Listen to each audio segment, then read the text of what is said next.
Listen. Good afternoon. Good afternoon. Welcome to Sunday. Welcome to Ole Talk. Usual show. We here.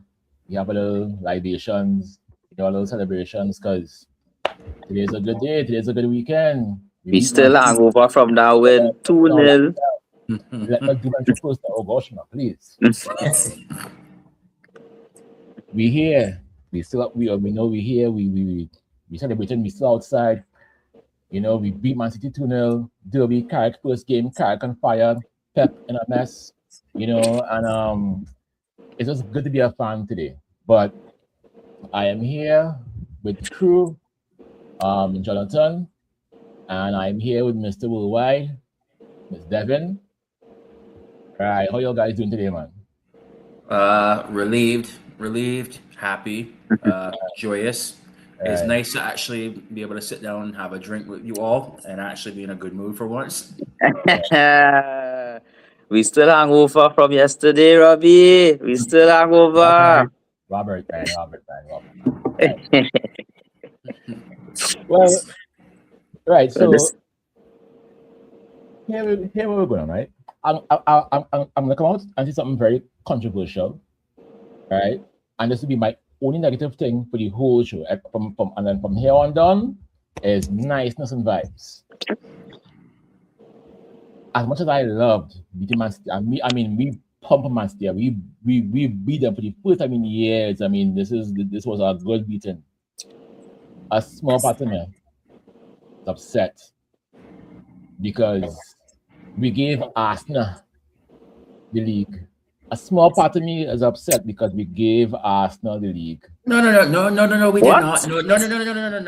No, we did not. Robbie. Because remember Robbie. who we play next. Remember who we play next. Correct. That one Right. no go and tell him. And then the second part in that right now Right. is I thought you were gonna say that you were upset I love it. because you were gonna say where has this performance been all season? No way, see, I was coming to that later on. I was coming to that too. I was coming to that. That'll be next. But That'll be next. That is my next point. Because these criminals, and I keep saying these criminals, now to be fair, right? To be fair to the criminals, and your guys can correct me if I'm wrong. To be fair to them, right? Rem did not do himself any favors, right? By getting players and playing players in the wrong positions. By giving these guys too much.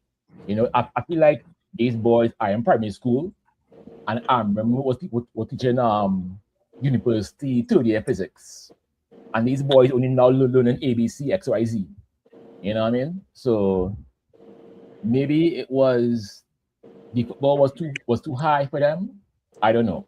But it just seemed like yesterday was a humongous weight of upon shoulders. Everyone played ball besides Dalo. But Dalo is a what I'm What do they have against Dalo? What's Well, the so thing with it's- Dalo? this is where it goes into this right now where it's so early in a match. And you put in a challenge like he did on Doku, if I believe it was, and you've seen how that's been getting called red cards all season lately. correct. I thought that was a red card. I still believe it was a red card. But at first I was wondering how it was not a red card. Studs up that high going into the knee. We've seen it called all season long. If that was against us, we would have been upset. Let's be realistic here. Yeah. Correct. But then I saw who the ref was, and I said, "All right, that makes sense now because he has to make it about him." Of course. Of course. And the fact that you all are smiling and laughing about it says that part of you agrees with that too. yes, Is the truth? Yeah, because But it's when you sit there and how long has he been at this club now? 5 years, 6 Other years. than that, you're talking Mourinho plus days because I think Correct, Mourinho yeah. loaned him out to Okay, well, Milan, yeah, correct? yeah. But so you're going back that far. Mhm. You should be one of the senior players. You should be leading by example, and you're doing things like that. Mhm. So now, from when I saw that, my first thought was Pep is going to send every single ball down his wing now to try and get him sent off. Yeah. That was exactly what my thinking was. Mhm. However, something that I did see tactically was very impressive to me, which was a big difference. Was did you notice that every single time that either Doku or Semenyo was getting out on the wing to get something, all of a sudden we were doubling them up to cut off their access? Correct. Yeah. Mhm. That was something that I noticed that has been a lot different that we did not see under Amorim's side. So that was a big change right there from Carrick that I was very pleasantly surprised about. Mhm. And to think that he did that with only 3 days training with the squad is it's impressive. With that, all that being said, I am not getting overly excited yet. Why I'm not? happy. I'm happy anytime that we beat City. Let Hey, me make that very the clear. song is Let Carrick me make at that the very wheel. very Tell me clear. how good. Anytime You're gonna we win the beat City, league. I am happy. Get happy. That being said, how many times have we seen this team show up for a derby Yes. and then the following week go ahead Yes, and cool, just yeah. revert back More to the of it. old ways? Like, but like you also said, right? Because Jonathan and Devin, you also said it correct. You have Arsenal next. I know these boys just show up for Arsenal. You just show up. So I'm just saying, Carrick at the wheel. Tell me how good does it feel? We are gonna win the league. But the next, and then continue with Crack the this. job now. But here's the next thing right now, especially because he's an English manager. Right. You know how anytime there's any English hope, especially when it comes to managers, Mm-hmm. and yeah, especially for English managers, the second they show any glimpse of something, they're gonna hype them up to be the next greatest thing coming. Yeah, correct. And then the second that there's any little bit of negativity, they will absolutely try. The media will go and destroy them. Well, I mean, So all that being said, yes, you did the right things today, Carrick. Congratulations, you did your job yesterday. Long may it continue when we're playing sides. I want to see that performance against a bottom half side as well. Right. And if we see that same level doing like that, then I will start getting more and more excited. Well, but it's one game at a time between now and the rest of the season. all right. Well, good afternoon to Courtney. Courtney is saying why it was a good win. Let's pump the brakes. Jonathan, I'm asking something, right? Do you pump the brakes? Do we not say give Carrick the job now? No. I think, oh God, Courtney, stop trying to be stop trying to be a sourpuss, a testing panty. Come on, we need to embellish and live in this positivity. We haven't had moments like this in years. When last you saw Alex Ferguson smiling in the crowd? Crazy. That you haven't seen that in years. You are not wrong. You are not wrong. These guys see the way how he was smiling. But was yes, biggest smile on his face, clapping like the way he looked like a gentle old man. You would never think he was capable of a hairdryer before. Yeah, it was exactly like that. No. I mean, like Courtney is very correct, right? We need to calm down, right? But there's Sunday. We drink I want all that. Mm-hmm. You know what my favorite part about yesterday was more than anything else?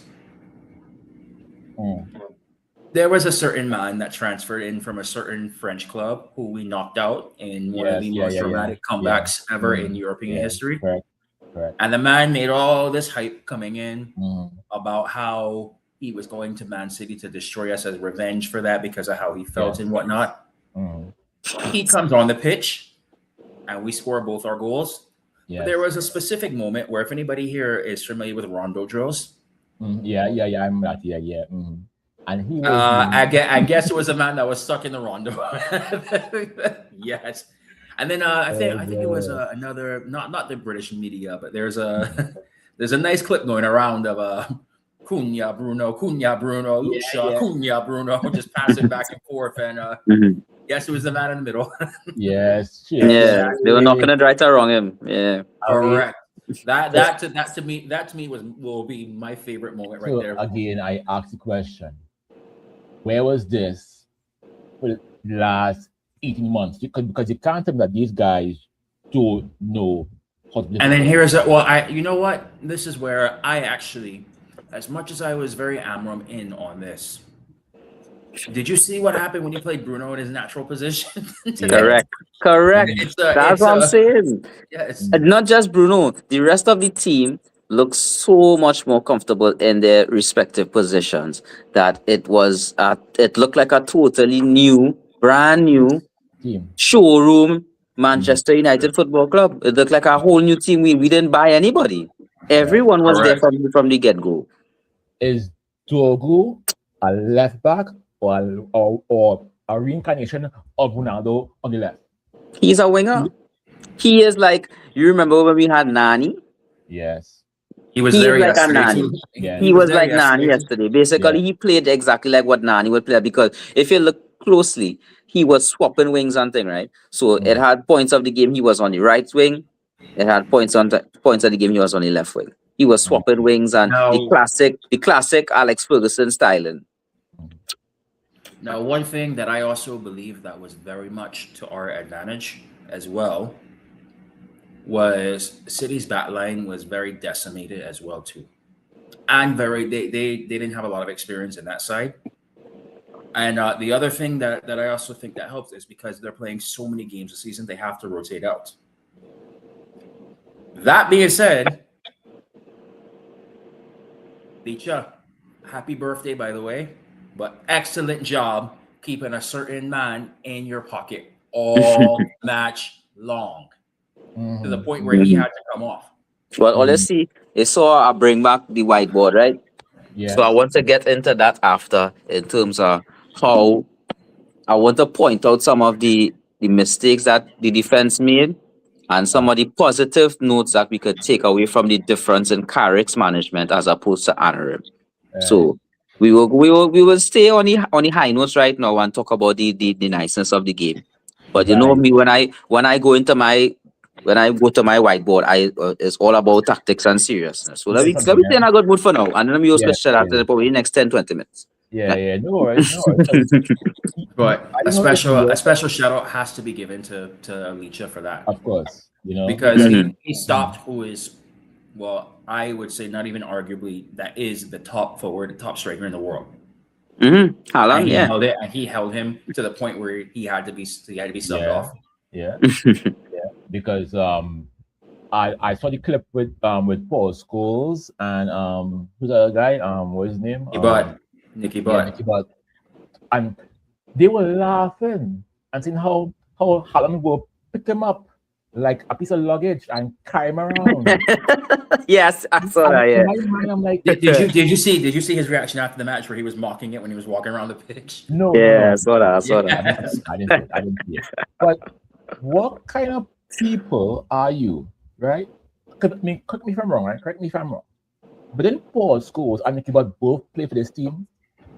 Well, again, it goes. This goes into what I was saying before about these ex players now, and in this case, it's I said that they have the right to speak about the players because they earn the right to speak about players based on what they did as players. Right. What they don't have the right to do is speak about managerial tactics or not, because we've seen how illustrious their managerial records are, all of them.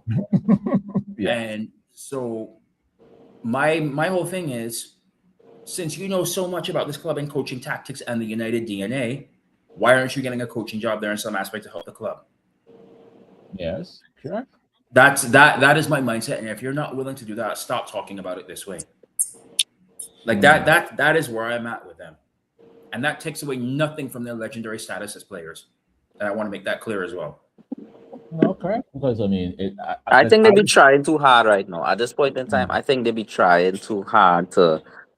I don't know. Yes, we know you all have positions to be sports commentators, and very similar to us. We have to report the news to the fans, to the general population about the football and the tactics and the general overlook of the team.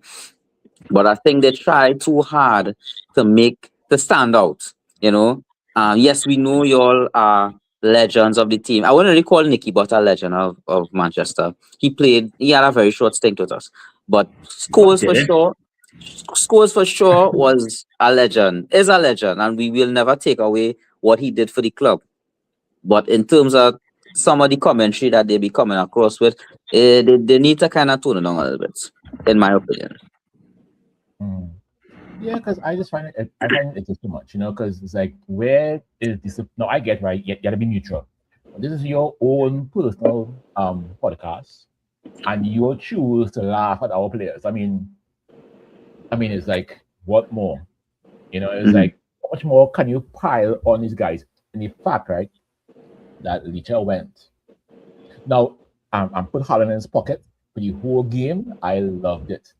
But let me ask you a question before we go to the whiteboard.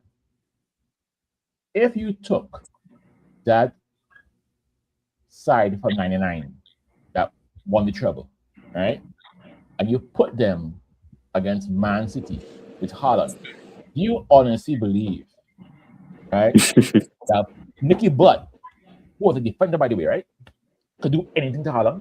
Do you believe No, that's well, he would not have had to, because Yapstam would have taken care of it. Well, no, but no. I'm talking about Nicky Butt. Yeah, no, I understand Robbie's point. I understand Robbie's point. Yes. But I understand your point. remember, Yeah. right? Nicky Butt. What would he have done? What would he have done? Nothing. Well, I must say, I would never take away Paul Scholes' stature as a player. He was one of the greatest centre midfielders to ever play the game. And a lot of players would come out and say that. Some of the legends, Zidane, come out and say the hardest centre midfielder he ever played against was Paul Scholes. And we're talking about Zinedine Zidane, Zidane. Yeah. And a lot of different players would say that Paul Scholes is the best centre midfielder in the Premier League. A lot of ex-Premier League players come out and admit that Paul Scholes is one of the greatest centre midfielders they ever played next to. So we're not taking nothing away from his playing ability, but sometimes they come across a little too critical, especially Nicky Butt, because to me, in my opinion, I don't think Nicky Butt was that great to say, well, you could have all this big critique about anybody, because you wasn't the best. He was like a centre-back / CDM, and you wasn't like no standout player, that kind of way. You were just, you were a bench warmer, in other words. I'm trying to think. Did he start the 99 final? I think he did. I can't recall. I don't have to in front of him, but he probably did. But I mean, it's probably because we didn't. He was a French player. If I remember correctly, he was a French player. He was not a. When you're picking a team, the first person you're gonna pick is Nicky Butt. Hell no. Nicky Butt was never that kind of player, and I think everybody could agree with that. Nicky Butt was never no standout player that I go in and build a team. The first player I go in and buy is Nicky Butt. No coach ever said that. Nobody.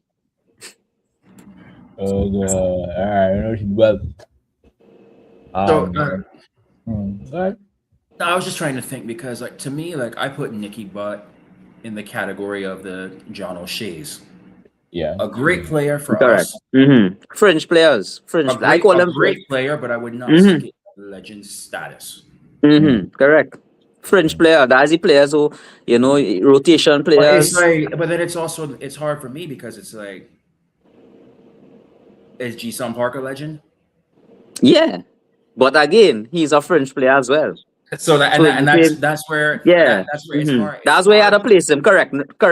You're right. That's the category you have to put Nicky Butt in. He was a great player that was very important in terms of winning leagues and winning trophies, because you can't win a trophy as a bare 11 team. You need to rotate players. Players had to get players had to get time off. Players had to get rest. Stuff like that.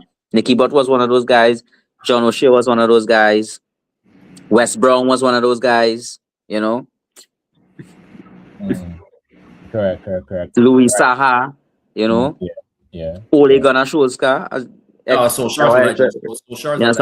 But if he in that, but Devil, he in that category, he wasn't a star. He wasn't like that's the first person who want to throw the pitch. No, he's like that's the guy you can bring on if you need something or someone injured, and Solskjaer will start. But he's not. But then he was coming. Well, that was it. We're not taking away from the ability on the pitch. When he played, same thing when but when they played heart and soul for the team, and we give them the respect for that. But the way how he be speaking on his podcast on wherever with the media, it wasn't that good, bro. You weren't that good. Relax. Just take a chill pill. Take a chill pill. You wasn't that good. All right. Well, Jonathan, right? Mm. Your time is now. Right. So let's go back to school with JB. So there we go. Right. We good. Right. There's my marker. So this was our back four here. That's not one. I left the camera. So,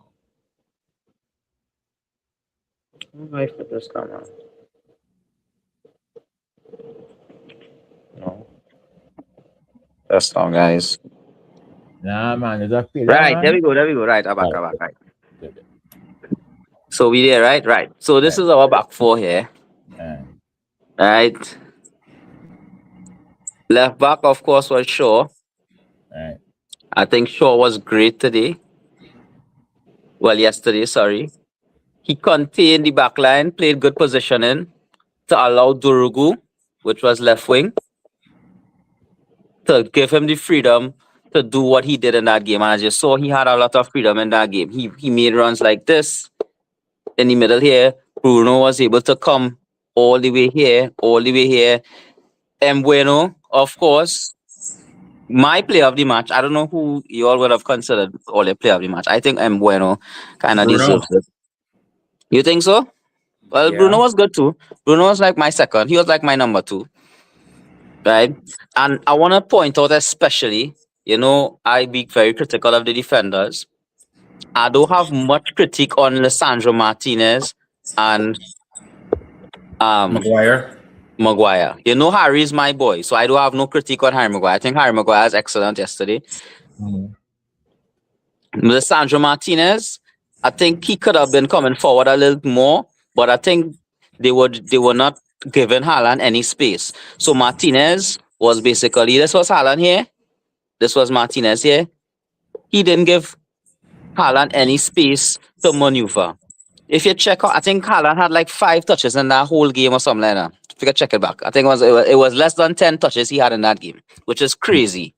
And then Harry Maguire now, when Martinez was here, squeezing Haaland, basically all Harry Maguire had to come and do was get the ball. Because Haaland, as soon as he get the ball, Martinez close him, Harry Maguire get the ball, push it forward, and that's how our attack developed for the entire game. Now, I don't want to be too critical of here, this guy over here. Dallo? No, Dallo was back. Yeah. Dallo. Right wing. Right. I don't want to be too critical of him, but I think he could have been getting inside a little more often. But I don't know what Carrick. Was that Ahmad? Ahmad, yeah. Ahmad Diallo. But I think that was part of the plan for him to not be overlapping too much, so that he would still be, because he was here most of the game. He was like in the midfield as an extra midfielder. So they were playing 3 in the midfield, but for some reason Diallo wasn't really pulling wide or pulling here. He was here most of the game. And they were basically controlling the tempo because we didn't have much possession in the first half. And in the second half, they came out more intense. So Diallo went even further back to like here, and they were squeeze, get the ball, and push forward. And that's how the first goal came about. That's exactly how the first goal came. The second goal. The first one that stood? Correct, yeah. That's how that first goal came, because Diallo was like a 4th midfielder playing with Bruno, Casemiro, and because his remember, name? Remember, right?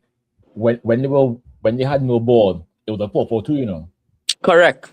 That's what I'm saying. So Diallo was no longer playing wing; he was playing in the midfield, and there's 4 men in the midfield now because it's Diallo here, right next to Casemiro, Bruno, and Kobe Meno. Correct. So I think that worked in our favor, because I think Carrick probably halftime realized that they needed that. We needed that that lift, if you want to call it that. Yeah. They needed that tactical change. And I think that was another point that I wanted to bring across with Carrick. It wasn't just a performance, because our team played well, But I think there was more Carrick using his knowledge of the game because we know he been in those situations endless times as a player. So he realized that the only way to break up a team that possessed the ball so much more than us was to add more bodies in the midfield and break up their tempo. And that's exactly what they did in the second half, and that's what caused the first goal. This question as well. When you all saw the lineup Mm-hmm. and you saw Cunha was on the bench, Mm-hmm. along with Sheshko with the form that he was in, what were your initial thoughts? That was a bold move, in my opinion. Bold move. But what I could say is that it was, I think if we started with Cunha as opposed to Diallo, we may have conceded in the first half, and that would have changed the whole game. You all could agree or disagree with me. Anybody in the comments, you all could comment, you all could like, you all could, give us Explain your your thoughts on reason. that. This is Explain your my reasoning. opinion. This is my Explain your opinion on reasoning. it. I think if Diallo wasn't starting and they started Cunha instead, which is the usual lineup was Cunha, I think we may have conceded in the first half. It would have been at the front start of the game. Why? Like, what would Cunha have not done? All right. So That I Armand think Diallo is more a natural midfielder. So even if you put him in the wing, Diallo would still be able to and as you saw from the first half and even in the second half he did it more. He was coming more central and then they brought on Cunha. But the majority of the first half he wasn't really pulling wide or as we would say match the line. He wasn't matching the line. He was staying more or less close to the midfielders, and when the opportunity arises, he will pull wide. I think if Cunha started, Cunha would have been matching the line and pushing more wide, waiting for that ball to stretch the midfield. And that possession football that Man City were playing, especially in the first half, I think not having that extra body in the midfield may have caused a goal. Right. Okay. That's just my opinion. I could be wrong, but I say me. I'm not saying City would have scored, but it would have been easier for them to score had we not had Diallo playing how he was playing in the first half and in the part of the second half. But I was impressed. I was impressed when Cunha came on. He did exactly what he usually does. He caused problems. He applied pressure on the wing. He was basically making defenders' life a living hell, which is what he does all the time. But I also wanted to ask this as well. Do you all think that Carrick had a little bit of an advantage over Pep in the sense that we did not know how Carrick was going to set up the side? In turn, neither did Pep. Unless he went by how Carrick set up his sides at Middlesbrough. Mm-hmm. Well, I mean, so as a new manager, so part of me thinks that part of me has a slight thought about that, and that he may have caught Pep off guard by not starting Sheshko. Like that a part of me thinks that as well, because they caught everybody else off guard. No, remember everybody thought that Mbeumo was still injured, so that was even us as fans were kind of surprised. Like Mbeumo, came up because the last report from before the game was that he had a knock, right? And then he started, which, I mean, you could play with a knock. I wasn't surprised. But I think him starting Diallo instead of Cunha or Sesko, it was a slight advantage because I think Pep probably came in with that mentality and that team strategy to deal with that team. But he didn't know that Diallo was going to be back in the team and playing a whole different ball game. Yeah. So it's a slight advantage he had, maybe. But again, you can't make excuses. You can't make petty excuses like that as a big manager in the Premier League. I think, too, it was a matter of these men thought that we were the same team from last week. Say, nah, it's just them. That's that easy. But no. But you see, I find for Pep, he should have known, because as much as we just play real shit when we're ready, right? When it's derby time, it's derby time. Exactly. When it's derby time, it's derby Any time. big team Form goes out the window for Derby. Always. Mhm. But with us, we could be playing Man City, Arsenal, Liverpool, Chelsea. Well, maybe not Chelsea, but kind of really. But any of those three But teams, for sure, Arsenal, when we play Arsenal, when we play Man City and play Liverpool, the team does play like a totally different team. Yeah, Ever since, correct. for years. For years. And that is why I am excited for yesterday's result, but I'm cautiously optimistic for the rest of the season. Right. No, well, I actually glad that our next game is Arsenal. So it come like we get 2 derbies back to back. So the team wouldn't go out. They would stay sharp. If you understand what I mean, they would stay in that mindset. Okay, we have Arsenal next week, so they go and come with that same intensity next week. Then that's what I mean. Again, I get exactly what you're saying, but that mindset needs to be for the next 16 games for the rest of the season. Correct. Especially only playing once a week. Mm-hmm. So you have a full week to prep for all these teams. I mean, how many Premier League sides got knocked out of FA Cup? Not sure. There were a few. Palace got. But we need to, as you're rightly saying, Devin, we need to take a.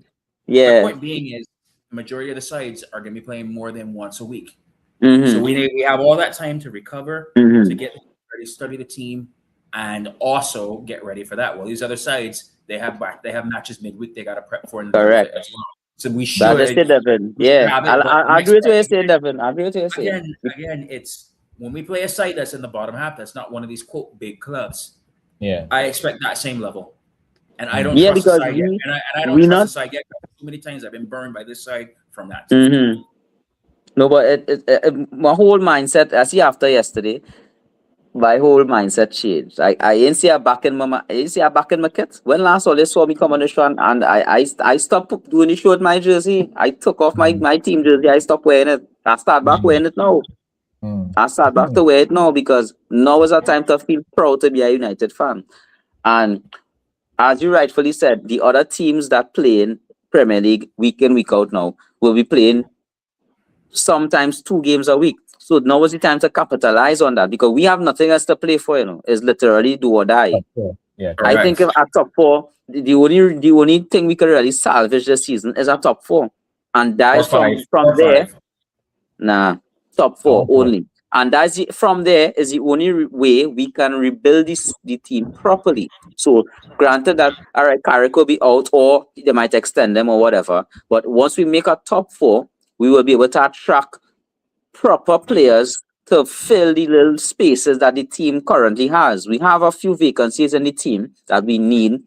I don't think we need anything ready for the front line. I think the back, especially the left back and right back positionings, we need to improve. And the center midfield, we need to get one more CDM that could play with Bruno Fernandes. And the only way to attract top flight players to fill those positions will be to make a top 4. So that's the only thing we can salvage. The reason why I'm saying 5th is right now, with the UEFA coefficient and the way how the English teams are doing in Europe right now, it looks like 5th could be good enough for a Champions League spot. Okay, I didn't know. So that is the only reason why I say 4th or 5th. I think Senegal just scored, or actually no, they didn't. All right, sorry, I got AFCON final in the background. That's why it's at minimum Champions League qualification for whether it's 4th or 5th. I believe that is all that we can do with this season. That's what we played for this season. I think the top 3 right now, they have there's a 7-point gap between 3rd and 4th right now. But there is there's a 5-point gap between 4th and 11th. Yeah. It's very tight. So they cannot slip up. No.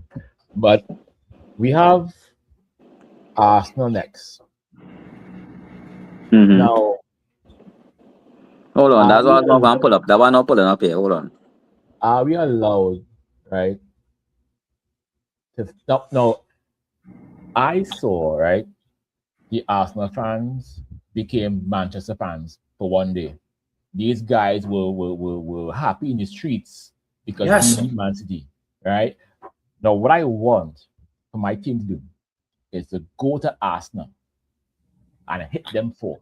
That's what I want. I want us to beat Arsenal, and we got to beat them, and just show you and just throw a monkey wrench in everyone's plans. That's what Correct. that's what I want. Correct. I mean, your guys. I mean, you all can tell me. I mean, what do you expect from our next game? You know, it's an outlier.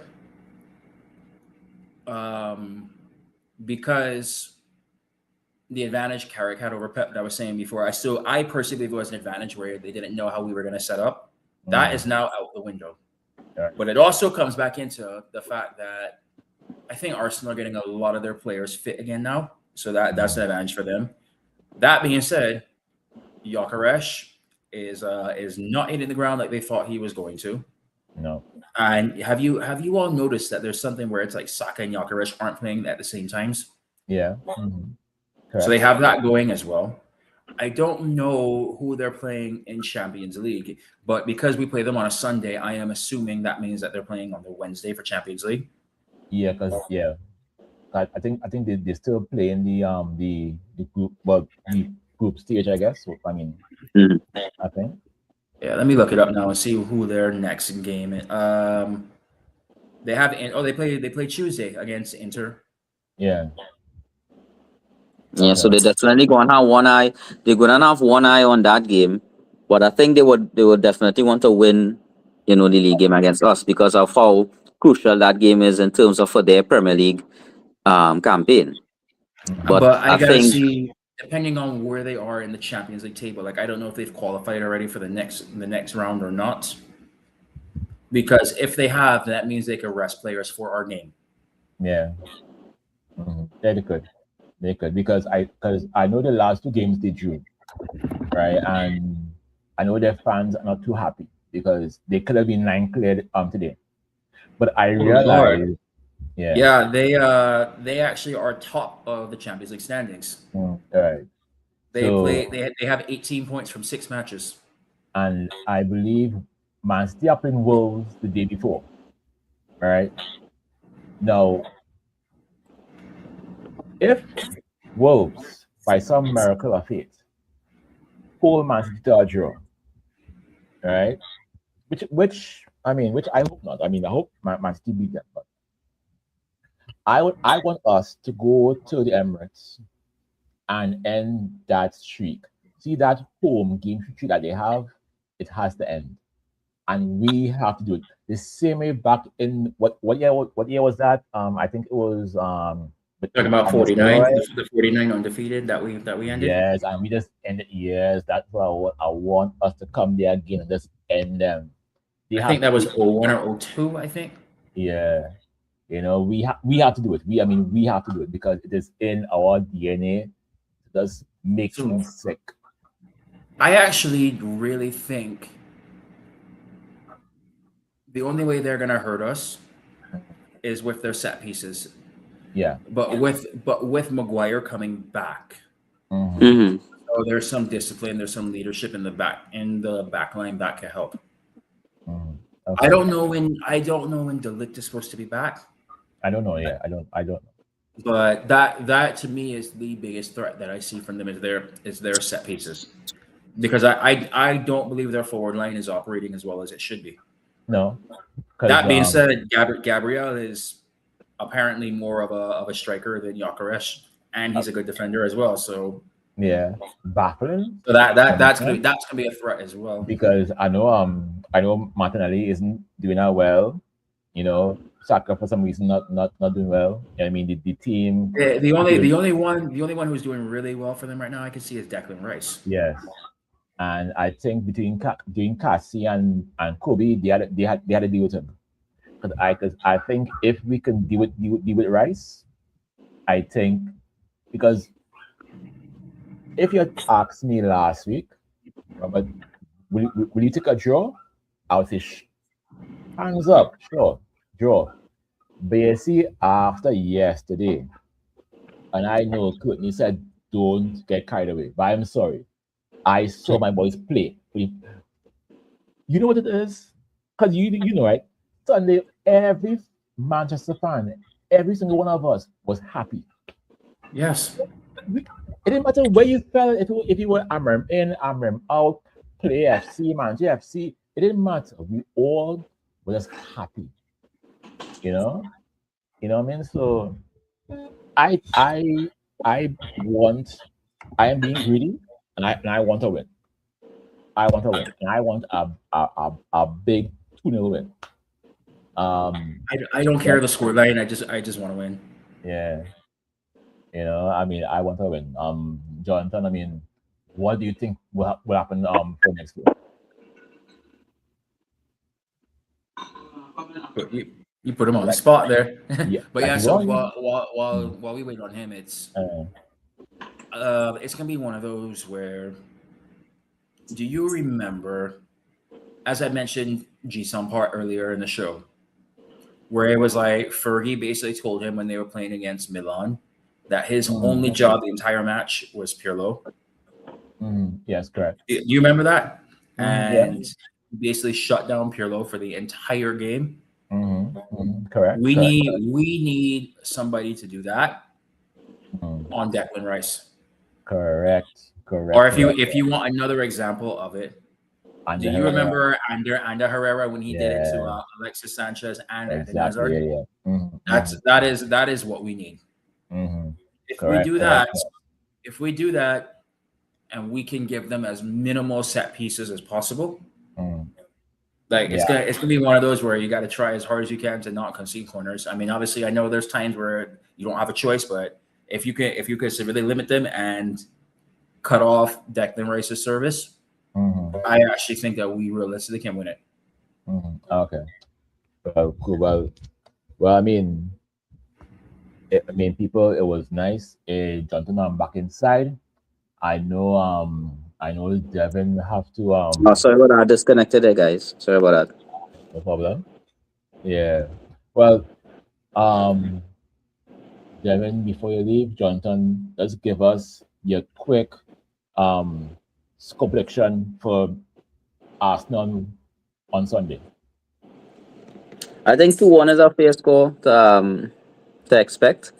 As I was saying earlier, I think no, I didn't get to say this. Sorry. Remember, we always come, more or less stronger for the derby games. I would consider Arsenal a derby game because the most successful teams in England, although they are a London team and we are a Manchester team. Arsenal always came like a derby game for us ever since from all the years growing up. Arsenal, Man U, Manchester, Liverpool, Manchester, Man City. That were always our most important matches every season. And right now, Arsenal not probably, to be honest, they're playing very good football. But as I say, I'm glad that we get them right after this game because right now the players on a high. They're very positive right now. And I think now was the perfect time to get to play them. Now was the perfect time to play them. Right off of our win against the Manchester City. Yeah. They embarrassed them. It was supposed to be 3-0, no. But it was supposed to be 5-0, you mean? Yeah. Exactly.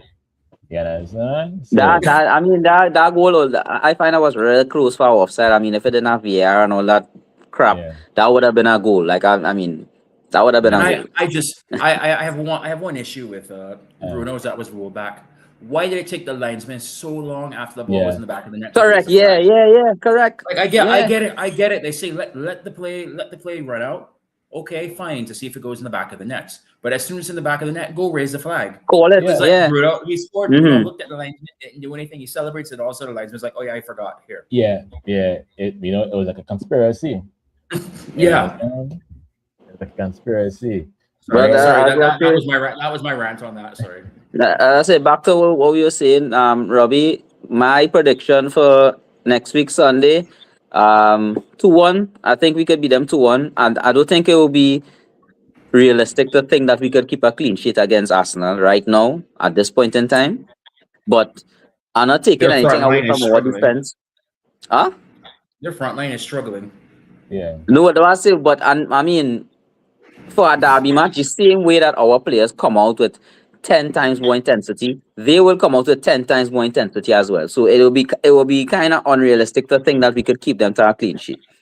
No, The what I only mean by reason, that is I think their biggest goal scoring threat is Gabriel. right? So what I'm saying is the only reason that we kept Man City to a clean sheet is because of I went to the board and I showed you guys exactly how Correct. we kept them to a clean sheet, right? Lissandro Martinez, once he is fit and he continues to remain fit for next week, please God, and Harry Maguire, we will be solid in the back.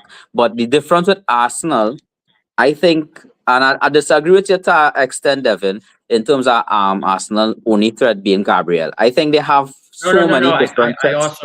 I also said Declan Rice too earlier. Right, correct. So yeah, so now I was going to say that. So I don't think the only threat is Gabriel. I think they have so many different threats that could, as I say, on the match day could just make it change. Saka, how long Saka kind of out of form.